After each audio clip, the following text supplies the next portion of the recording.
Pesantren sebagai lembaga pendidikan Islam yang diharapkan mampu berkontribusi terhadap peradaban bangsa, kini ditenggarai dan dicurigai mengajarkan paham radikalisme, bahkan menghalalkan kekerasan kepada para santrinya demi tujuan menegakkan syariat Islam di Indonesia.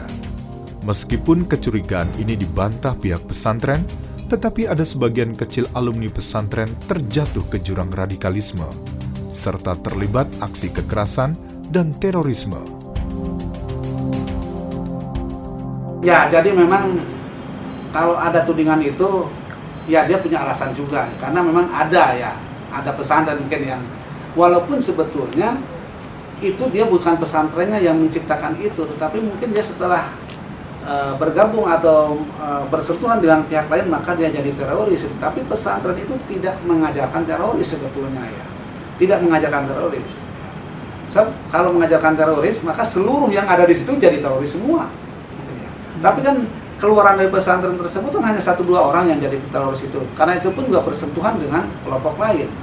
Sama seperti kita di lembaga-lembaga yang lain. Kalau umpamanya di sebuah perguruan tinggi itu ada orang yang korupsi, bukan berarti perguruan tinggi itu mengajarkan korupsi kan gitu ya. Kalau ada di sebuah kesatuan bahwa ada aparat yang disersi, bukan berarti menciptakan disersi, tetapi oknum saja. Kalau ada polisi menjadi penadah atau ikut mengedarkan narkoba itu ya. Kalau ada polisi yang ikut mengedarkan narkoba, itu bukan berarti lembaga polisinya mengajarkan mengedarkan itu, tapi oknum-oknum aja gitu ya. Oknum saja. Jadi sebetulnya semua lembaga tidak ada yang mengajarkan itu. Hanya orang-orang tertentulah oknum tertentu setelah dia mungkin berhubungan dengan pihak yang lain sehingga menjadi teroris. Menjadi stigma bagi dunia pesantren bahwa banyak aksi-aksi teror belakangan ini mereka menggunakan pesantren sebagai background mereka. Tapi ini hanya 1-2 ikhwatul iman. Di mana-mana pun juga Anda dapat di dalam masyarakat, pasti dari majority itu pasti pelaku kriminalnya adalah majority.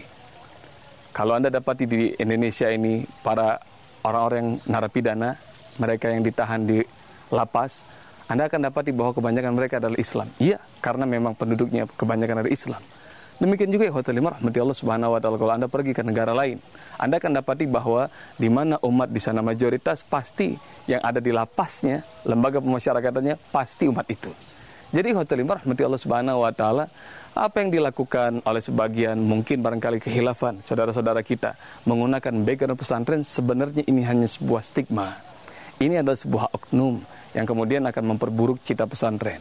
Maka kita masyarakat seharusnya mengembalikan fungsi pesantren kepada asalnya, yaitu dunia pendidikan. Kenyataan bahwa segelintir alumni pesantren terlibat aksi kekerasan dan terorisme memang tidak bisa dipungkiri. Tentu hal itu sangat mencoreng nama baik pesantren sebagai lembaga pendidikan Islam. Kendati demikian, tidak bisa digeneralisir bahwa pesantren memproduksi teroris.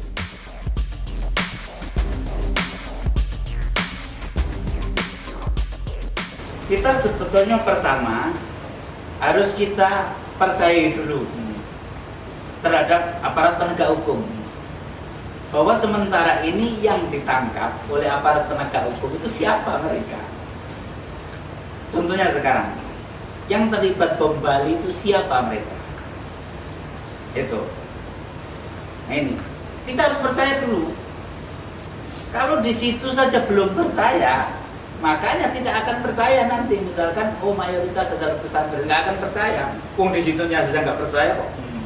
Itu. Apalagi sudah prasangka yang jelek terhadap dalam hal ini aparat penegak hukum, yaitu kepolisian yang menangkap pertama dalam proses penegakan hukum di Indonesia. Tidak akan percaya. Tapi faktanya, contoh sekarang faktanya, sebagai pimpinan umum bom Bali siapa itu? Yaitu Mokhlas alias Ali Ghufron. Ali Ghufron lulusan pondok pesantren Ngeruki, Al-Mu'min Ngeruki. Itu bisa dielakkan.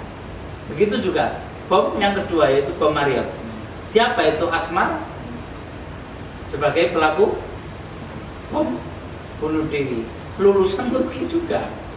Itu lulusan Ngeruki juga. Cuma yang nggak benar itu begini, nggak benar itu manakala analisa itu atau tuduhan itu begini, oh merugi teroris semua, ini yang nggak benar. Itu ada oknum kan gitu. Begitu juga nggak boleh, misalkan begini, wah JI itu salah, Jamaah Islamiyah itu salah, teroris semua, juga nggak benar. Kalau teroris itu diartikan yang melakukan pengeboman dan aksi kekerasan yang semacam itu.